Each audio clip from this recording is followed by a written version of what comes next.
Bonjour, c'est Ursule. Bienvenue à Vie et Miséricorde. On est le 23 novembre 2025 et je viens parler de la véritable grâce de Dieu. Amen. La véritable grâce de Dieu. Notre texte dans 1 Pierre 5 au verset 12 dit « C'est par Sylvain, qui est à mes yeux un frère fidèle, que je vous écris ce peu de mots pour vous exhorter et pour vous attester que la grâce de Dieu à laquelle vous êtes attachés est la véritable. » Amen. La grâce de Dieu à laquelle vous êtes attachés, vous, à qui j'écris, ici c'est Pierre qui parle, elle est la véritable. Ne la laissez pas tomber. Accrochez-vous à elle parce que il y a d'autres grâces qui sont fausses. Et pourquoi cette grâce est-elle la vraie? Pourquoi est-elle la bonne? C'est parce que elle est exempte de duplicité, exempte d'idole. Elle est portée sur l'amour vis-à-vis de Dieu le Père, Dieu le Fils, et puis de son prochain.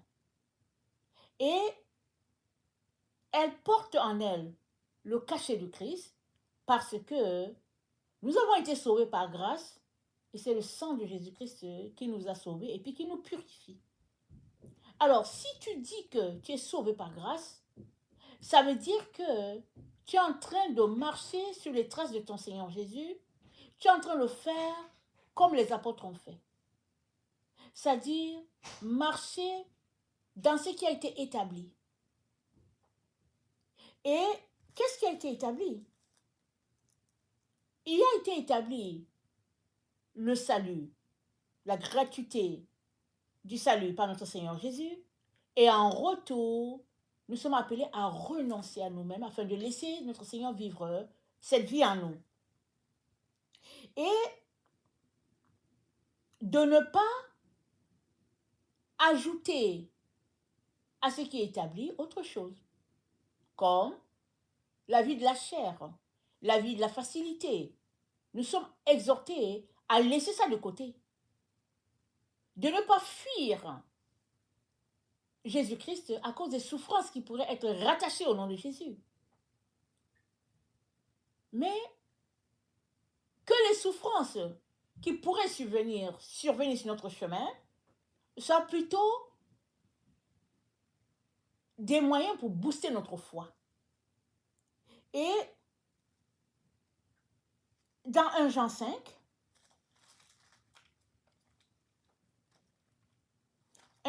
au verset 20, c'est dit « Nous savons aussi que le Fils de Dieu est venu et qu'il nous a donné l'intelligence pour connaître le véritable.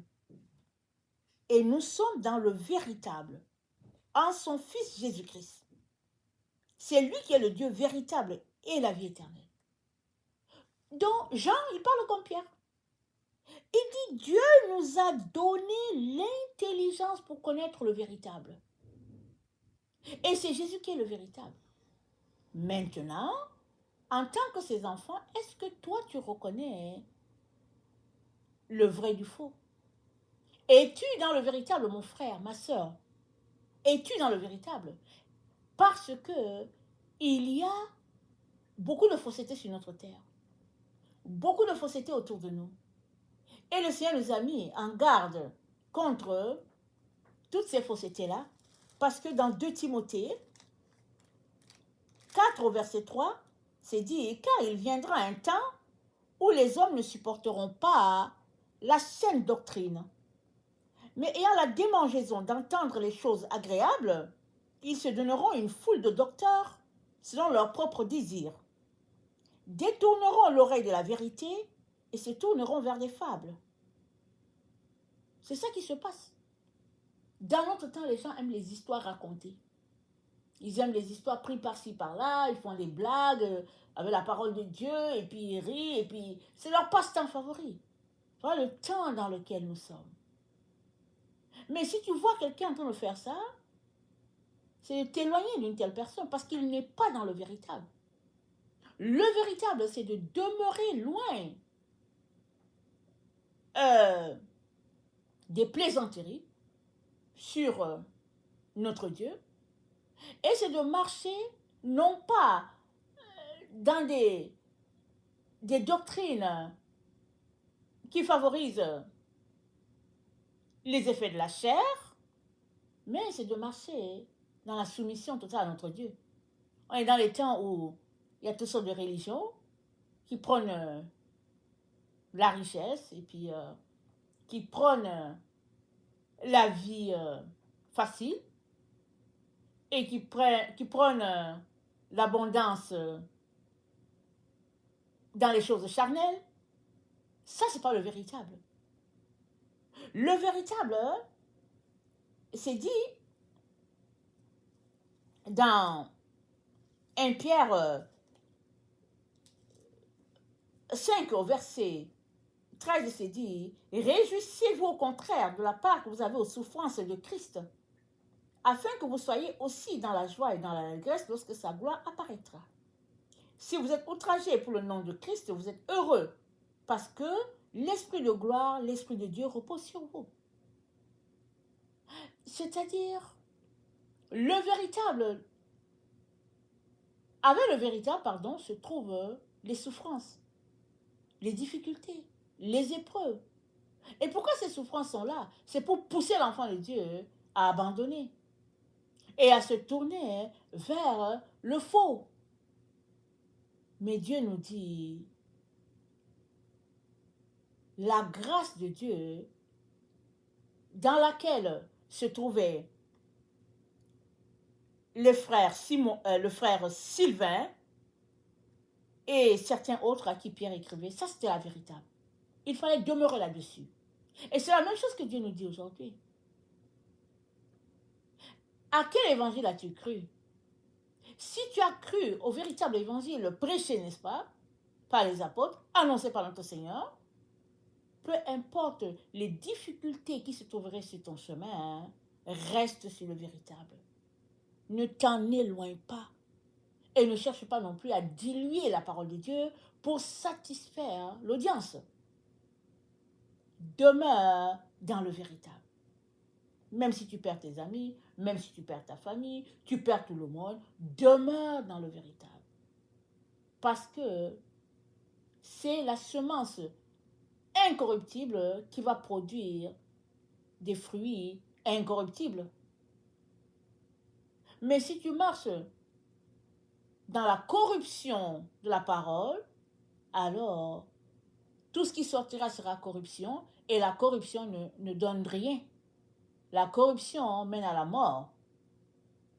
Et l'incorruptibilité, c'est ça la parole de Dieu, et elle mène à la vie éternelle. Et dans Tite 2, Tite c'est juste après de Timothée,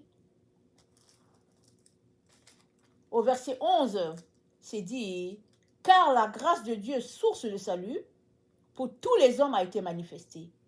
Elle nous enseigne à renoncer à l'impiété, aux convoitises mondaines, et à vivre dans le siècle présent selon la sagesse, la justice et la piété.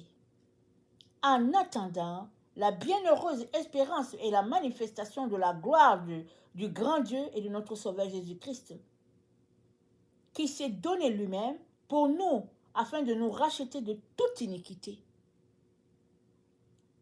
et de se faire un peuple qui lui appartienne, purifié par lui et zélé pour les bonnes œuvres. Afin de faire quoi? Afin de se faire un peuple qui lui appartienne. Tu appartiens au Seigneur Jésus quand tu marches dans la grâce qui est la véritable. Mais toutes les autres grâces qui sont bon marché, qui t'appellent à une vie de facilité, qui t'appellent à trahir ton Seigneur Jésus et à te vautrer dans le plaisir, tout ce type de grâce-là, le Seigneur nous encourage à laisser cela de côté et à embrasser le véritable. Et je viens nous y encourager. Amen. Je viens nous y encourager. Et dans Hébreux 3,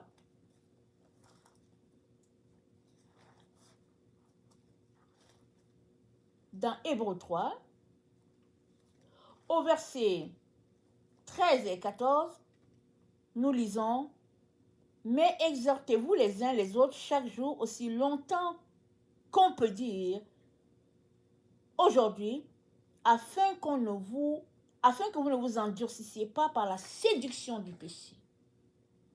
Encourageons-nous les uns les autres dans la grâce qui est la véritable, afin de ne pas être emportés par la séduction du péché et de ne pas nous endurcir dans une vie qui encourage le péché.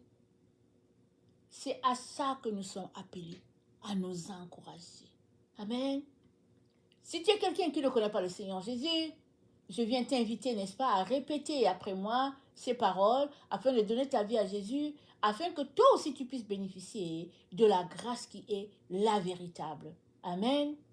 Seigneur Jésus, merci d'être mort pour moi à la croix, d'avoir souffert pour que je puisse être appelé enfant de Dieu.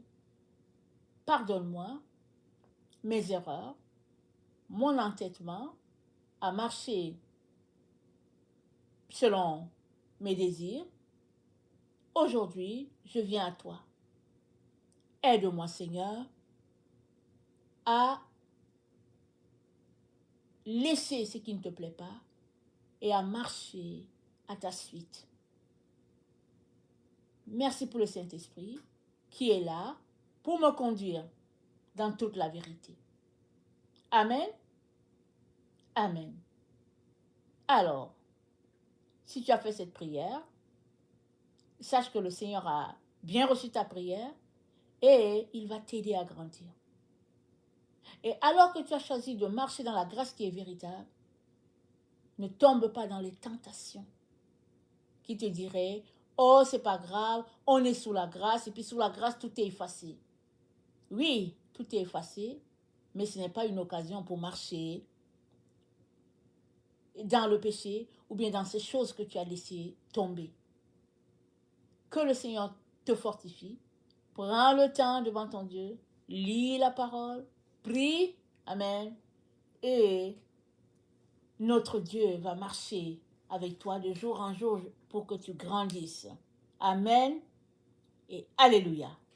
Amen et amen.